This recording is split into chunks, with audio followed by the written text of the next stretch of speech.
Hi everyone, it's Dr. Mirabal. I wanted to explain your third assignment, the PowerPoint presentation on response to intervention. Response to intervention is a multi-tiered approach. It's used now to identify students who are having difficulties in hopes to identify them early enough that we don't have to refer them to special education. So there are a few things I want you to include in your PowerPoint. The first thing I want you to do is define response to intervention and multi-tiered systems of support. They are different, so I want to make sure that you understand the difference between the two. Next thing I want you to do is give an overview of each tier. I want to make sure that you understand what type of instruction is involved in each tier. I want you to understand that as you go through each tier, the level of instruction becomes more intensive.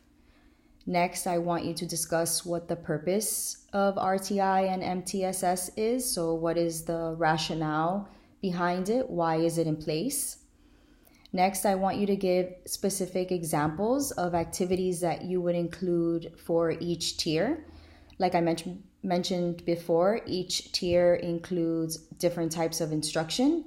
As the child goes through the tiers, the level of instruction becomes more intensive.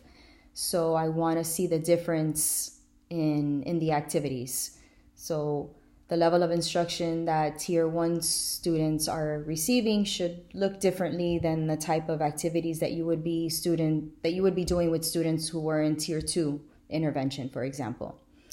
Then finally, how would you document and monitor progress?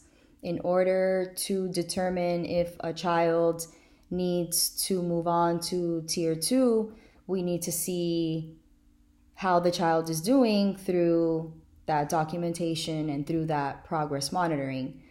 Is this current intervention program working, or do we need to try something else? And how do we make that determination based on our documentation, based on our progress monitoring? So that's why that's an important piece to the RTI process. It's important that you understand the RTI process. It's important that you understand each tier and the level of instruction that's involved in each tier. As the teacher, you're responsible for each of the tiers. Therefore, knowing what your role is within each tier is important. So I hope that you found this video useful, but should you need further assistance, please feel free to contact me. Thank you.